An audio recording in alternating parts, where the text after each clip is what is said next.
Welcome. Welcome to Cigar. Cigar. Public. Public. And welcome to Cigar Public. Hello, I'm Manolo Santiago from Casa 1910 and welcome to Cigar Public. Manolo Santiago, thank you for coming. Always a pleasure to talk to you. How has your trade show been so far? No, thank you guys for having me in this show and in your space. It's amazing. Thank you so much. Thank you very much. I always enjoy talking to you. I love the stories that you have to tell, and I love the fact that you are so passionate about telling the story of Mexico and Mexican tobacco. But I want to go back to your first projects for Casa 1910. Talk about the challenges you had to face and overcome to make these projects a reality. Well, it's a lot of challenge because for us it's very important to make a good impression for Mexico, because a lot of brands uses the Negro San Andres from Mexico for grapper or binder, but not too many faces are have presence in other countries for Mexico, entire Mexican puros.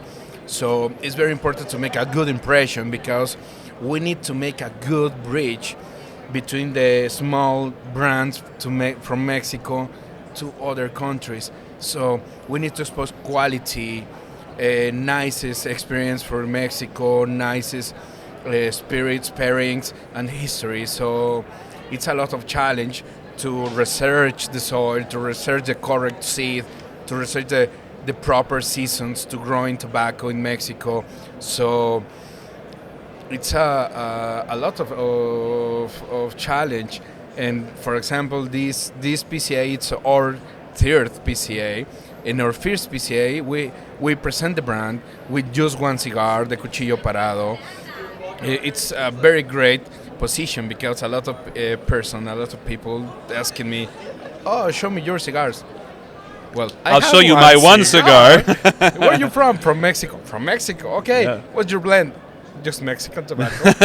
It's very interesting. And right now we have 3 different lines with 8 different expressions from Mexico, with Nicaraguan and Mexico, Dominican and Mexico, and 100% mixed Mexico. So it's very interesting to make a good highlight to the Mexican tobacco. So it sounds like the biggest challenge was getting people's heads around the idea of Mexican puros in the first place. Mm-hmm.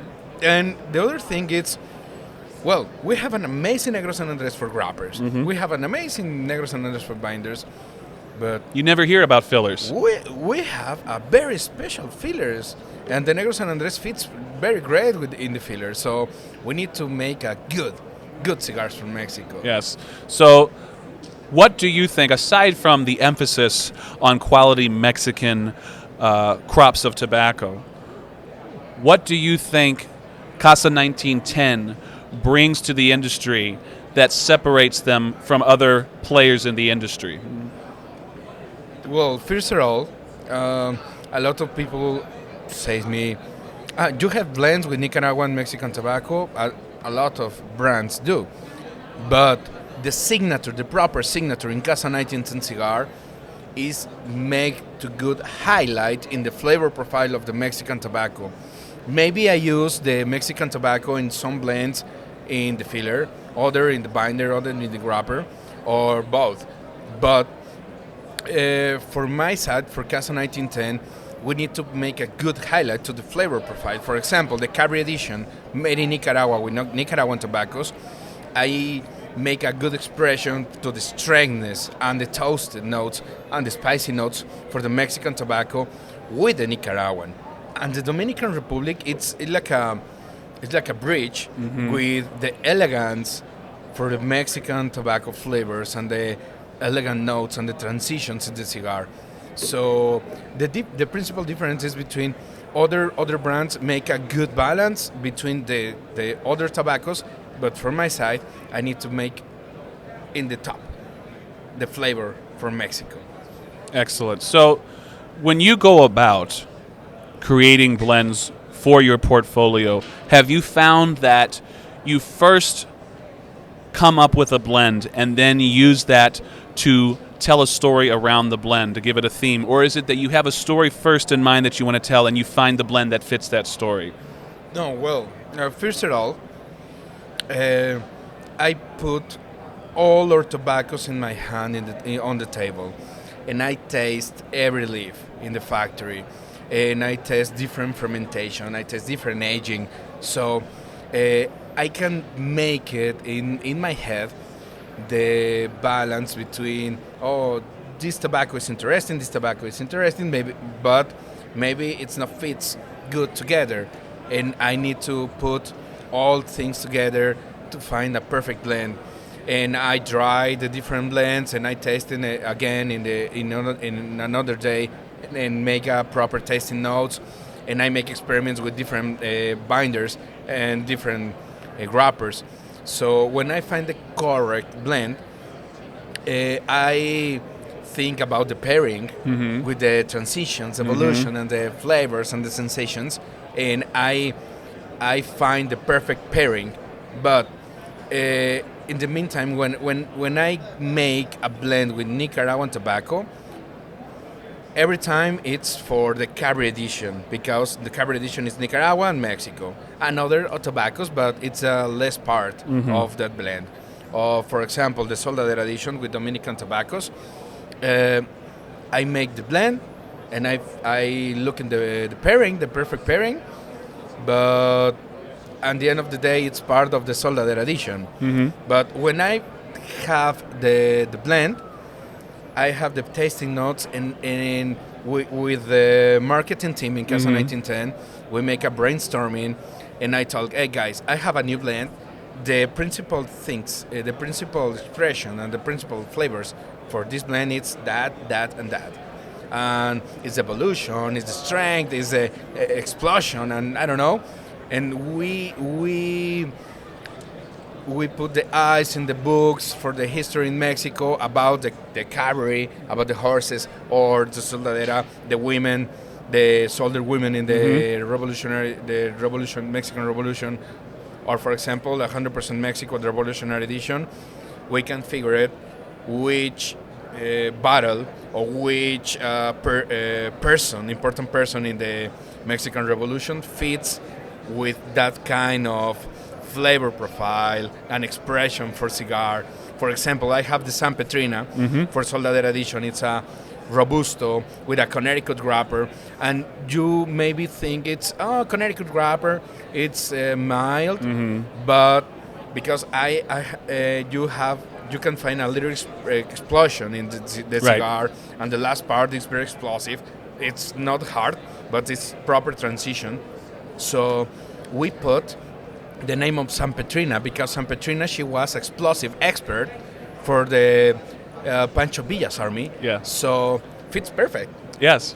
So I love that you are doing your absolute best to share Mexican history, Mexican culture in your blends and the stories that you tell. Tell us a little bit about the artwork on this band here. You see this symbol on here a lot. Explain to us what is this symbol's significance right here? Well, I can show you. Even better. I can make zoom for you. This is the logotype. Yes. This is an eagle claw taking a snake, and it's a little tribute for the seal for the Mexican flag. The Mexican flag has a huge eagle taking a snake over the cactuses, over the nopales. So for us, it's important to make a good tribute for Mexico, and this is we cannot use the proper seal for the Mexican flag and the proper colors because it's totally banned in Mexico. Right. And we are totally Mexican. We need to make a good tribute. So we taking the eagle claw. It's like your hand taking a snake. The snake is the cigar, and the rest of the body of the snake is the smoke. Excellent. So you can see the eagle claw taking the snake is very similar for the hand taking the cigar. The cigar. Excellent. Yes. I love this. We're going to shift topics a little bit here, talking about cigar media a little bit.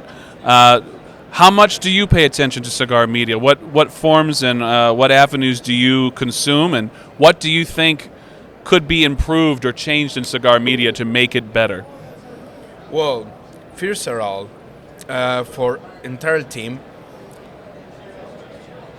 the cigars, it's a friendship. You can share. Maybe we cannot know together in the street, but we are smokers and we have a connection. Yes. So it's the same.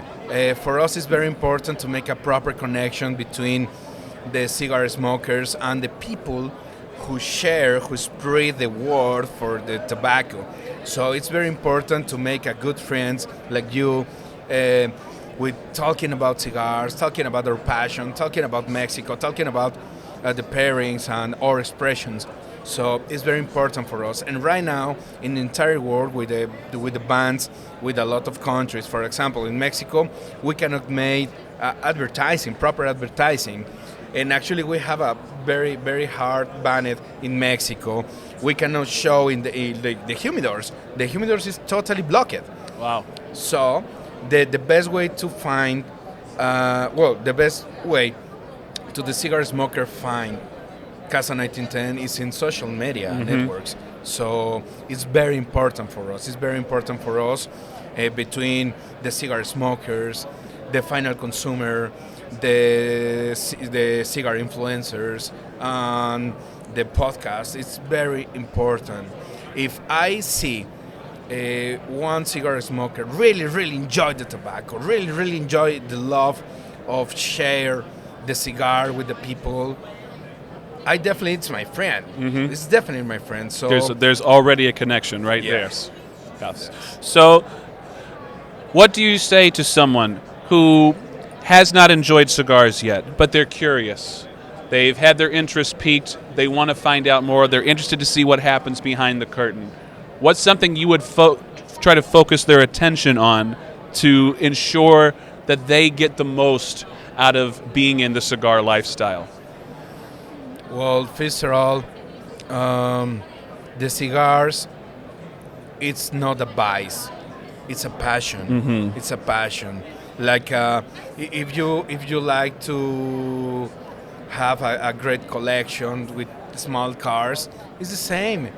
Maybe your first steps in the collection, it's cheap ones, and maybe you can find more rare. It's very similar for cigars. You need a very cheap lighter. You need a very cheap cutter, but you need to look in and search good information. How to cut correctly, how to smoke correctly, not correctly for the etiquette. For it's like this, it's like that. No, how to enjoy better the cigars, and please asking for your retailer the best option for the rookies, for the beginners. Less strength, middle ring gauge to light, and very mild cigars. It's baby steps, and please try different terroirs. Yes. If you can find from Nicaragua, you can find to Dominican Republic, to Honduras, to Mexico, to Cuba. It's just a cigar. It's not a statement. It's just a cigar. Enjoy the different terroirs. Enjoy the blend, and increase your palate. It's the most important part. And enjoy the history behind every brand. It's very important. It seems though you would encourage them then to don't be intimidated, don't be afraid to ask questions, because it is in discovering as much as you can that you'll get the most enjoyment out of it. Definitely. Please, no fear about that guy in front of me in the cigar lounge. Maybe it's thinking about me because I don't know how to cut, how to light. No worries. It's just a cigar, and in the cigar lounge, we are friends. We are friends. And I know a lot of people make the good friends in the cigar lounge. So it's very easy. It's just a cigar. Enjoy Absolutely. the flavor, the aroma, and the time. It's your time. Excellent. Manolo, thank you very much for coming by our booth. Thank you. Have a great rest of your show, my friend. Thank you. Thank you.